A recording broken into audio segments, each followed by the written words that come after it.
नमस्कार दोस्तों, स्वागत है आपका आरबीएससी ऑनलाइन क्लासेस में। आज अपन शुरू करने जा रहे हैं अपनी सीनियर क्लास फिजिक्स। कुछ वीडियोस आपने केमिस्ट्री की सीनियर क्लास और बायो की सीनियर क्लास के लिए देखे होंगे। तो जैसा कि अपन मुख्य टॉपिक पर आए कि 12th की फिजिक्स में हमें क्या पढ़ना है, किस तरीके से पढ़ना है, कितने चैप्टर आएंगे, कितने नंबर का, कौन सारी बातें हम करेंगे। इन शॉर्ट, सबसे पहली बात 12th पढ़नी क्यों है, इसके बारे में थोड़ा सा अपन ब्रीफली डिस्कस करते हैं। देखिए, वैसे तो 12th बोर्ड की क्लास है और बहुत शुरुआत में जब अपन ने इंट्रोडक्शन किया था तो अपन ने बताया था कि भाई किसी भी कंपटीशन एग्ज़ाम जब अपन फाइट करते हैं, चाहे वो IIT JEE का पेपर हो, नीट का पेपर हो, तो जो बड़ा पार्ट है वो 11th की फिजिक्स से आता है।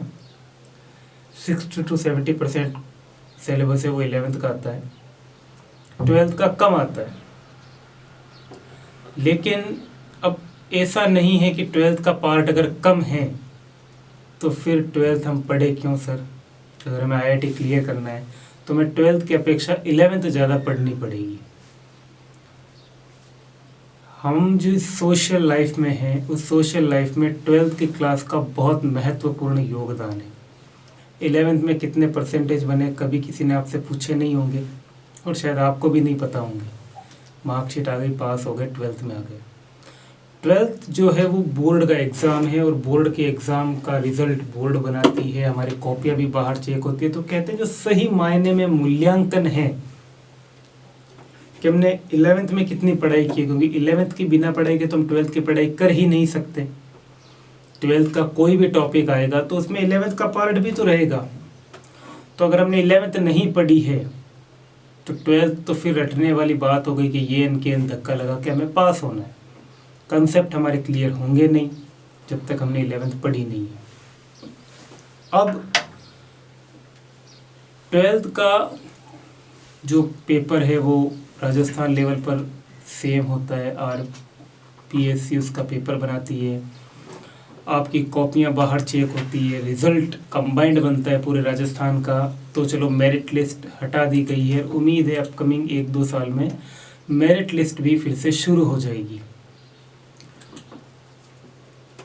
अगर हम अपने बात करें करियर ऑप्शन की और उसमें 12th के परसेंटेज के योगदानों की, ये बात बिल्कुल सही है कि कंपटीशन एग्ज़ाम में 11th का पार्ट ज़्यादा आता है, 12th का पार्ट कम आता है। तो कंपटीशन एग्ज़ाम के पॉइंट ऑफ व्यू से हमें अगर हम कोई भी पेपर क्लियर कर रहे हैं तो 12th भी हमें आनी चाहिए। ऐसा तो है नहीं 11th का 60% पढ़ लिया तो हम 12th का अगर कुछ भी नहीं पढ़ेंगे तो 11th के सहारे कंपटीशन को क्लियर कर लेंगे। नहीं, 60% सिलेबस आता है तो आपको नहीं आता कंप्लीट 60%। जो पेपर में क्वेश्चन आ रहे हैं 11th के, मान लो 100 क्वेश्चन आ रहे हैं, 60 11वीं के, 40 है वो 12वीं के। तो ऐसा नहीं कि 12वीं का आप एक भी क्वेश्चन नहीं करोगे, 60 के 60 11वीं के राइट कर दोगे, इम्पॉसिबल। 12th के क्वेश्चन भी हम सॉल्व करेंगे, लेकिन ज़्यादा हिस्सेदारी इसीलिए मानी जाती है कि 12th के कंसेप्ट भी किससे जुड़े हैं, 11th क्लास से। अब बात करियर ऑप्शन की करते हैं अपन थोड़ी सी। 12th क्यों इम्पोर्टेंट हो जाती है सबसे। IIT का कंपटीशन एग्ज़ाम हो या नीट का कंपटीशन एग्ज़ाम हो, लाखों बच्चे हर साल IIT के पेपर में बैठते हैं, तकरीबन 10 से 12 लाख, और सीट्स हैं 7 से 8 हज़ार। जो अच्छी IITs है, जिनमें अच्छी ब्रांच है। अगर मैं 90% के बच्चों की बात करूं, केवल 90% जिनके 10th में अबव 90 हैं, वैसे बच्चे मिलेंगे आपको ऑल इंडिया 2.5 लाख के करीब। तो अगर 10वीं के 90% से अबव बच्चे भी अगर केवल कंपटीशन में बैठे तो उनमें से भी 1% बच्चों का सिलेक्शन होना है। तो आप कंपटीशन का लेवल देख लीजिए। तो अगर मान लो हमारा IIT में नहीं हुआ या NIT में नहीं हुआ, एरे गैरे इंजीनियरिंग कॉलेज से इंजीनियरिंग करके जरूरी नहीं है हमारा कैंपस हो, हमें अच्छी जॉब मिले या हमें अच्छा नॉलेज मिले बीटेक का, तो फिर हमारे पास में ऑप्शन क्या रहता है। तो एक बहुत बढ़िया ऑप्शन हमारे पास में रहता है DU, दिल्ली यूनिवर्सिटी में एडमिशन लेने का। और दिल्ली यूनिवर्सिटी की एक बात मैंने आपको उस दिन भी बताई थी, आज फिर बता रहा हूँ कि जो टॉप रैंकर्स कॉलेजेस हैं, सेंट स्टीफंस आती है, हंसराज कॉलेज आती है, रामजस किरोड़ीमल, लेडी श्री राम कॉलेज आती है जो गर्ल्स के लिए है कॉमर्स की। तो ऐसी कम से कम जो 15-20 टॉप रैंकर कॉलेजें हैं, उनकी जब आप कट ऑफ देखोगे कि इतने 12वीं में कम से कम इतने परसेंटेज चाहिए, उससे कम का सिलेक्शन नहीं होगा।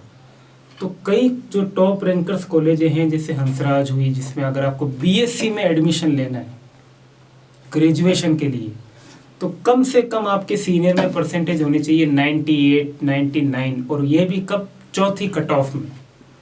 तो पहली कट ऑफ जो निकलती है वो 99% से अगर किसी के कम है 12th में पीसीएम और हिंदी इंग्लिश को मिलाकर एग्रीगेट, खाली पीसीएम पीसीबी की बात नहीं कर रहा हूँ मैं, टोटल 12th के परसेंटेज, जिसमें हाँ हिंदी को शामिल नहीं किया जाता है, 4 सब्जेक्ट अगर आपके मैथमेटिक्स है तो पीसीएम प्लस इंग्लिश को मिलाकर आपके कम से कम 99% होंगे तो आपका एडमिशन होने के चांसेस हैं। और हमारे राजस्थान के जो टॉपर्स होते हैं स्टेट लेवल के, उनके परसेंटेज होते हैं 98.60, 99। वो भी कितने जनों के होंगे, 5-7 जनों के। हम तो 95% बना ले तो अपने आप को समझते पता नहीं कितना हो गया, लेकिन 95% बनाने के बाद में आपका दिल्ली यूनिवर्सिटी की बढ़िया टॉप रैंकर्स कॉलेज में एडमिशन नहीं होगा ग्रेजुएशन के लिए। आईआईटी में होना जरूरी नहीं है, आईआईटी में नहीं हुआ तो एक अच्छा ऑप्शन है डीयू का, वो भी हमने गंवा दिया क्योंकि हमने 12th में पढ़ाई नहीं की। तो ना तो हम अच्छी तरीके से बीटेक में एडमिशन ले पाए और ना ही किसी अच्छे कॉलेज में ग्रेजुएशन के लिए एडमिशन ले पाए। फिर भी ऐसे एक रेशियो है कि अगर हम अबव 95 क्रॉस करते हैं या 95 के इर्द गिर्द परसेंटेज बनाते हैं, तो उम्मीद है कि एक चौथी कट ऑफ में, 5वीं कट ऑफ में हमारा अच्छी कॉलेज में डीयू में एडमिशन हो सकता है। और डीयू में अच्छी कॉलेज में एडमिशन होने का मतलब वो किसी आईआईटी से कम नहीं है। वहाँ भी कैंपस होते हैं, वहाँ भी अच्छी जॉब्स मिलती है, बड़े बड़े लेक्चर्स वहाँ होते हैं, अच्छे अच्छे बड़े बड़े मिनिस्टर लेवल के सेलिब्रिटीज़ वहाँ आते हैं आपको लेक्चर देने के लिए। तो डीयू की टॉप रैंकिंग कॉलेजों में और आईआईटी में कोई खासा डिफरेंस नहीं है। हाँ, पढ़ाई का तो डिफरेंस है, वो टेक्निकल की पढ़ाई है, वहाँ आप इंजीनियर बनोगे या ग्रेजुएशन आप करोगे। डीयू से पढ़ के भी कई बच्चे साइंटिस्ट बने हैं, डीयू से पढ़ के भी कई बच्चों का फॉरेन की माइक्रोसॉफ्ट, एप्पल, फेसबुक में कैंपस हुआ है। तो हमें एक ऑप्शन रखना है हमारे पास में। हमें सबसे पहले फोकस करना है अपनी 12th की स्टडी पर। कंपटीशन है वो 12th के बाद में आएगा। अगर हमारा 12th के साथ में एडमिशन नहीं हुआ तो हम कोई बात नहीं, 12th के बाद 1 साल की तैयारी और कर लेंगे और हमारा कंपटीशन हम आईआईटी का, नीट का निकाल लेंगे। लेकिन अगर वो नहीं निकला तो हमारे पास में एक बैकअप प्लान तो होना चाहिए ना, कि मेरे 12th में 96-97% है, अगर मेरा आईआईटी में एडमिशन नहीं होता है फिर भी मैं आईआईटी के लेवल की कॉलेज में वाया मेरे परसेंटेज, मेरे अच्छे मार्कशीट के अकॉर्डिंग में जा सकता हूँ। अब पता लगा 12th में 80% बना लिए, 90 भी बना लिए, आईआईटी में एडमिशन हुआ नहीं, अब आप कहाँ जाओगे? फिर आपको नॉर्मल किसी कॉलेज से ग्रेजुएशन करनी पड़ेगी। तो वहाँ फिर सक्सेस होने की प्रोबेबिलिटी कम हो जाती है आपको बहुत ज़्यादा। हालांकि ऐसा नहीं है जो डीयू में पढ़े हैं वही सक्सेस होते हैं, जो आईआईटी में पढ़े हैं वही सक्सेस होते हैं। बहुत निम्न स्तर की कॉलेजों से भी पढ़कर बच्चे बहुत हाई अपर लेवल तक गए हैं, ऐसा नहीं है, लेकिन उनकी प्रतिशत कम है ना, प्रोबेबिलिटी कम है। वहाँ आपको हार्ड वर्क बहुत ज़्यादा करना पड़ेगा। लेकिन शुरुआत से आप एक अच्छी कॉलेज में पढ़े हो, एक अच्छे एनवायरनमेंट में रहे हो, तो आप एक कम टाइम में कम एफर्ट लगाकर भी एक अच्छे मुकाम को प्राप्त कर सकते हैं। तो मेरा कहने का ये उद्देश्य है कि 12th की स्टडी मस्ट है। अगर आप आईआईटी का पेपर भी दोगे तो भी 12th का तो आपको पढ़ना ही पड़ेगा। तो क्यों ना 12th को इतनी शानदार तरीके से पढ़ा जाए कि कम से कम हमारे परसेंटेज कितने हो, 95 से नीचे तो सहन ही नहीं है।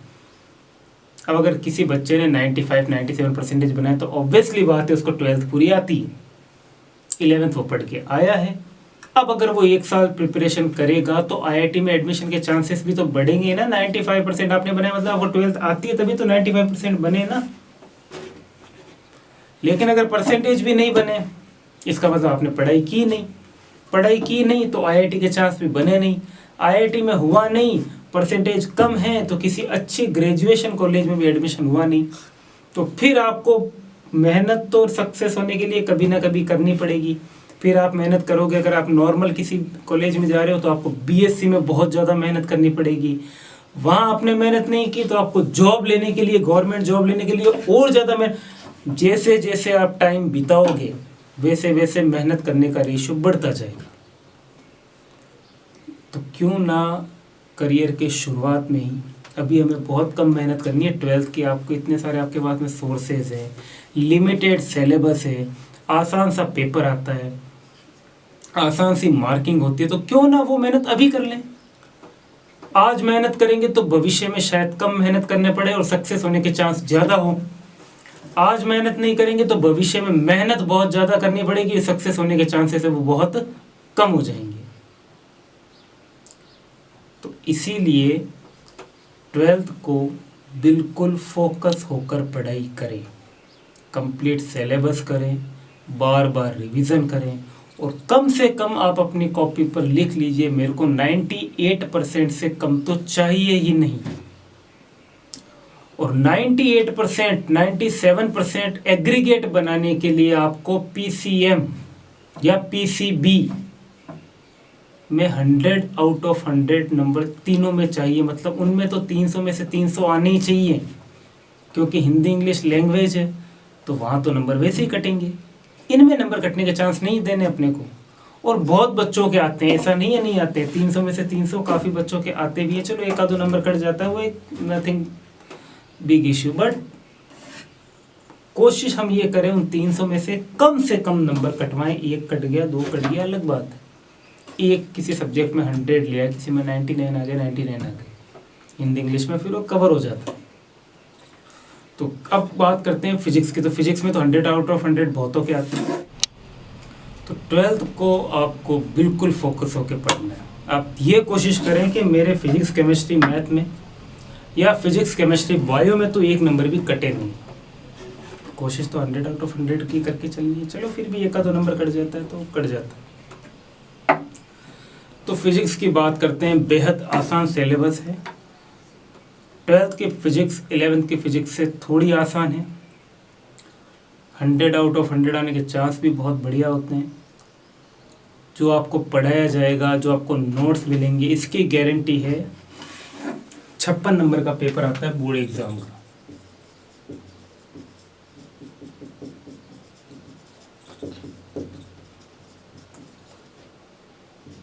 जो थ्योरी का पेपर होगा वो होगा 56 का, इंटरनल 14 और प्रैक्टिकल 30। ये हमारा सेटअप रहता है बोर्ड एग्जाम का।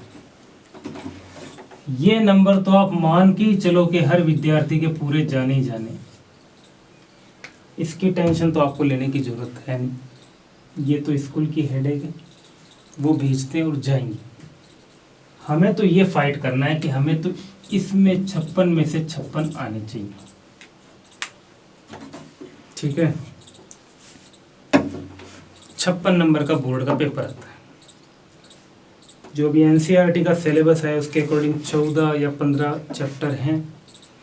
एक बात मैंने आपको पहले भी बताई थी, ये जो सिलेबस बदलते हैं ना, इससे घबराने की बिल्कुल ज़रूरत नहीं। सिलेबस कभी नहीं बदलता। मैंने पहले भी अपने वीडियो में एक बात बताई, ये फिर बता रहा हूँ। चैप्टर इधर उधर करते हैं, 2 चैप्टरों को मिक्स करते हैं, 1 चैप्टर को तोड़ते हैं, उसका कोई फ़र्क नहीं पड़ना है। जो बच्चे जो बात पिछले साल के सिलेबस में पढ़ रहे थे वही बच्चे इस बार उस सिलेबस में पढ़ेंगे। तो सिलेबस कुछ चेंज नहीं होता है। 56 नंबर का हमारा फोकस होना चाहिए कि 56 नंबर कैसे लाएं। जो बात अपनी चल रही थी कि जो आपको नोट्स दिए जाएंगे या जो पढ़ाया जाएगा, इसकी गारंटी है दिए गए नोट्स में से आधे नंबर का भी ऐसा क्वेश्चन नहीं होगा जो पेपर में मिलेगा नहीं, आपके बोर्ड पेपर में इन 56 में से। ऐसा नहीं होगा सर मैंने आपके सारे नोट्स पढ़े और 55.5 नंबर का पेपर आया, 56 का नहीं आया। इसकी गारंटी हम लेते हैं। आपको केवल दिए गए नोट्स लाइन टू लाइन याद होने चाहिए। अगर आपको वो लाइन टू लाइन याद हैं तो 56 नंबर में से 56 नंबर आपके आ सकते हैं। बहुतों के आए हैं, हमारे स्टूडेंट्स के भी बहुत हैं, लेकिन नोट्स की लाइन टू लाइन हमें याद होनी चाहिए, उसकी शर्त ये है। कई बच्चों के मन में रहता है, अपन 56 नंबर की बात करते हैं, न्यूमेरिकल्स और थ्योरी।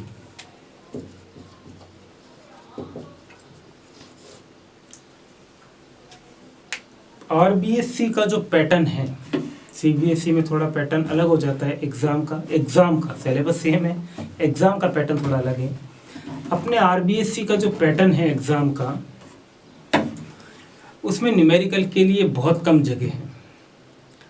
आप ये मान लीजिए कि 56 नंबर के पेपर में से हाईएस्ट टू हाईएस्ट 8 से 12 नंबर के न्यूमेरिकल पूछे जाते हैं। कम से कम 8 या कई बार ये 6 नंबर पर भी आ जाता है, और मैक्स से मैक्स 12 नंबर से ज़्यादा कभी भी न्यूमेरिकल पूछे नहीं गए। अपन मैक्स टू मैक्स लेकर चले तो 56 में से 12, तो पीछे कितने बचे? 44। 44 नंबर की थ्योरी आती है। थ्योरी मतलब उसमें डेरिवेशंस होंगे, परिभाषाएं होगी, थ्योरी होगी, नियम होंगे। 12 नंबर के आते हैं न्यूमेरिकल। तो न्यूमेरिकलों को भी लेकर आपको ज़्यादा घबराना नहीं है। इस लेवल के न्यूमेरिकल पूछता है आरबीएससी, जिसकी कोई लिमिट ही नहीं है, बहुत निम्न लेवल के। मतलब अगर आपको फॉर्मूला भी याद है और आपने एक भी न्यूमेरिकल सॉल्व नहीं किया है और केवल आपको फॉर्मूला याद है, भाई जब डेरिवेशन पढ़ोगे तो फॉर्मूला तो ऑब्वियसली बात है कि याद होगा। अगर आप खाली थ्योरी पढ़ कर गए और डेरिवेशन याद करके गए और आपने एक भी न्यूमेरिकल अपनी किताब से सॉल्व नहीं किया है, फिर भी आप मान के चलिए 12 में से 10 नंबर के न्यूमेरिकल आपके राइट हो जाएंगे। एक आध न्यूमेरिकल कोई ऐसा होता है जिसमें थोड़ा सा दिमाग लगाने की जरूरत पड़ती है, और अगर थोड़ा दिमाग लगाते हैं, हमें डेरिवेशन याद है, तो वो भी हो जाता है। तो मेरी कहने का मतलब ये कि एक्स्ट्रा न्यूमेरिकल पर मेहनत करने की 12वीं के पेपर में जरूरत नहीं है। आईआईटी का पेपर जब दोगे तो न्यूमेरिकल ही न्यूमेरिकल करने हैं आपको। लेकिन जो मैं आपको बता रहा हूँ, फोकस जो हमारे 12वीं के परसेंटेज का है, उसमें न्यूमेरिकल को लेकर तो आरबीएससी के बच्चों को हेडेक लेने की बिल्कुल भी जरूरत नहीं है। बच्चे हवा बनाते हैं, न्यूमेरिकल नहीं करवाते। अरे करवाएंगे, लेकिन उसकी आपको इतनी हेडेक ना, आपको टाइम मिलेगा। सिलेबस आसान है बट लंबा है, लेंथी है। अगर आप टाइम पे थ्योरी और डेरिवेशन भी बढ़िया तरीके से कर लोगे ना, तो न्यूमेरिकल वैसे ही आपके सोल्व हो जाने। और न्यूमेरिकल नाम पे क्या आता है, जो भी आपके चैप्टर्स होंगे अपने, जो अपन चैप्टर पढ़ेंगे, उनमें बीच में एग्जाम्पल आते हैं, उदाहरण जिनको कहते हैं। बस वो उदाहरण हमें पढ़ने, उन उदाहरणों में से ही ये 12 नंबर के न्यूमेरिकल आते हैं। जो पीछे क्वेश्चन दिए होते हैं, उन क्वेश्चन में से आरबीएससी कभी न्यूमेरिकल नहीं पूछती है, और अगर पूछेगी तो उसका सेम उदाहरण उस किताब में आया हुआ होगा। तो आपको एक बात तो ये कंफर्म कर लेनी कि नोट्स आपको पढ़ने, डेरिवेशन आपको नोट्स में मिलेंगे। न्यूमेरिकल की जो बात होगी वो केवल और केवल न्यूमेरिकल आपको कौन से पढ़ने हैं कि हर चैप्टर के जो उदाहरण आए हुए वो उदाहरण आपको आने चाहिए। और ऐसा नहीं कि हर चैप्टर में से न्यूमेरिकल आते हैं, न्यूमेरिकल के चैप्टर भी फिक्स हैं कि भाई 14 चैप्टर है तो 14 के 14 चैप्टरों में से न्यूमेरिकल नहीं आते। उनमें से 8 या 9 चैप्टर ऐसे हैं जिनमें से न्यूमेरिकल पूछे जाते हैं। ये आरबीएससी का ब्लूप्रिंट है। अब आरबीएससी का ब्लूप्रिंट पढ़ोगे तो उसमें पता लगेगा भाई कि इन चैप्टर में से न्यूमेरिकल आने। अपन तो 14 के 14 चैप्टर के करेंगे, लेकिन थोड़ा अगर हम दिमाग लगाए ना तो हमें पता लग जाता है किस चैप्टर में से आना है। 5 साल के पुराने पेपर सबके पास में होने चाहिए, आरबीएससी की साइट पर मिलेंगे। ये रामबाण है 12th में परसेंटेज बनाने का। 5 साल के प्रीवियस पेपर तो सबके पास में होने ही चाहिए। आरबीएससी की साइट पर जाओ, ओल्ड पेपर में खोलो। इस साल से, अभी जैसे आप 2022 का पेपर दोगे तो 21, 20, 19, 18, 17, 2017 से लगाकर 2021 का चलो पेपर हुआ नहीं, 2016 से लगाकर 2020 तक के पेपर आप डाउनलोड करो, 100-150 रुपये का खर्चा करो, फोटोकॉपी करवाओ, रख लो। अगर किसी बच्चे ने उन 5 साल के पेपरों को, एक पेपर में 30 क्वेश्चन आते हैं, तो 5 साल के पेपर में कितने क्वेश्चन हो गए? 150। अगर किसी बच्चे ने केवल पूरे साल में वो 150 क्वेश्चन भी पढ़े हैं और उन 150 क्वेश्चनों को याद किया है, तो मैं गारंटी देता हूं उस बच्चे के 56 में से इतने नंबर फिक्स हैं। कम से कम 25 नंबर तो फाइनल है, और ये 25 से बढ़कर कितने हो सकते हैं, 40 भी हो सकते हैं। तो सोचो 25 नंबर ये और 44 नंबर कहां से भेजे, स्कूल से, तो कितने हो गए ये 69। मतलब 100 में से 69 नंबर आ गए 150 रुपए में। भाई 150 रुपए लगेंगे आपको फोटोकॉपी करवाने में। 150 क्वेश्चन है, पूरे साल 150 दिन होते हैं। मैं तो कहता हूं पर डे का एक क्वेश्चन पढ़ोगे तो 69 नंबर तो मिनिमम है आपके। और ढंग से कभी पेपर आ गया तो कई बार ऐसा होता है 40-40 नंबर तक के पहुंच जाते हैं। जिसने 5 साल के पुराने पेपर पढ़े हैं ना, 56 में से 40 नंबर का पेपर तो उन्हीं में से आ गया, तो 40 नंबर वो, 44 यहाँ से भेजे, ये लो 84 नंबर। मतलब डिक्टेशन तो आराम से लगता है। 150 दिन तो होते ही ना हमारे पास में, और 150 क्वेश्चन पढ़ने, डेली का एक प्रश्न याद करना। उन 150 में से भी कई तो इतने छोटे प्रश्न जिनका एक शब्द का उत्तर होता है, बताओ। फिर भी बच्चे फेल हो जाते हैं। कैसे? मैं तो कहता हूँ 12वीं का तो इतना, अगर आप थोड़ा गधों की तरह मेहनत नहीं करनी, गधा मेहनत नहीं करनी, दिमाग लगाना है। 5 साल के पेपर के फिजिक्स के नहीं करा मैं, हर सब्जेक्ट के करो। ये कार्यक्रम हर सब्जेक्ट में लागू होता है, केमिस्ट्री, बायो, मैथ, सबके 5-5 साल के पेपर कर लो, 1000 रुपये का खर्चा करो। वो तो कंठस्थ याद होने ही चाहिए। अगर वो याद हो गए ना तो आपके 12वीं में 80% तो लिख लो, गारंटीड 80% बन गए आपके। बिना कुछ दे रोज का हर सब्जेक्ट का एक क्वेश्चन पढ़ना है, 80% बन गए। बताओ कितना आसान है। फिर भी बच्चे फेल हो जाते हैं। तो ये फेल होने वाली नौबत तो आनी नहीं चाहिए 12th में। तो एक तो ये काम आपको करना है। बाकी 12th फिजिक्स में अपने 3 बड़े पार्ट हैं। एक इलेक्ट्रोस्टैटिक का है, स्थिर विद्युत की अपन पढ़ेंगे। उसके बाद में धारा आती है। उसके बाद में चुंबकीय पदार्थों के बारे में बात आती है। उसके बाद में ऑप्टिक्स है, प्रकाशिकी। इस मुख्य में आपको पार्ट लिखवा देता हूँ जो अपने 12th फिजिक्स में अपन पढ़ने वाले हैं।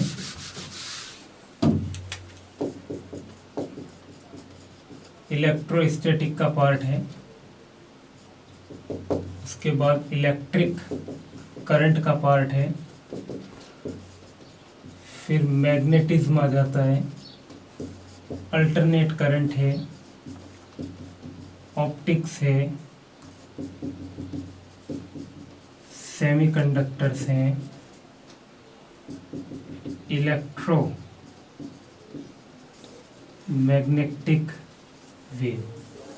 ये कुछ बड़े पार्ट हैं, मतलब इलेक्ट्रिक से संबंधित। आप ये समझ लो जो 10वीं क्लास में आपने विज्ञान पढ़ी थी, उसमें जो फिजिक्स का चैप्टर था वो 12th में आता है।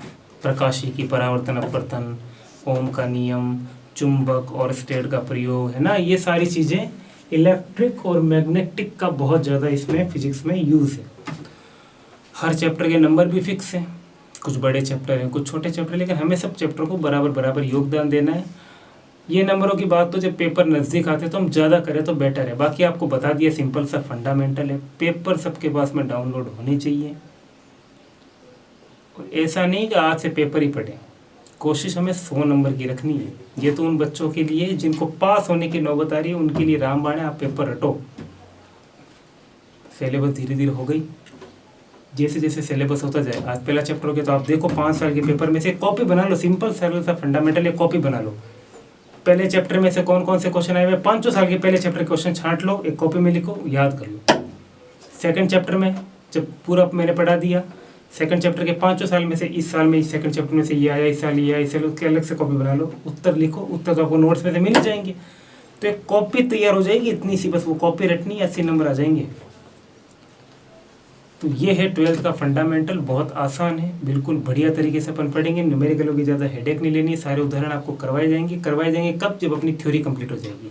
क्योंकि न्यूमेरिकलों में भी टाइम बर्बाद करेंगे तो थ्योरी कंप्लीट टाइम पे होगी नहीं। तो पहला काम अपना थ्योरी कंप्लीट कर, उसके बाद में अपन सारे उदाहरण करेंगे। देन अगेन अपना ये सिलेबस अपना रिवाइज होगा। तो अगली क्लास से अपन अपना पहला चैप्टर स्थिर विद्युत की शुरू करेंगे। तो आज के वीडियो के लिए धन्यवाद।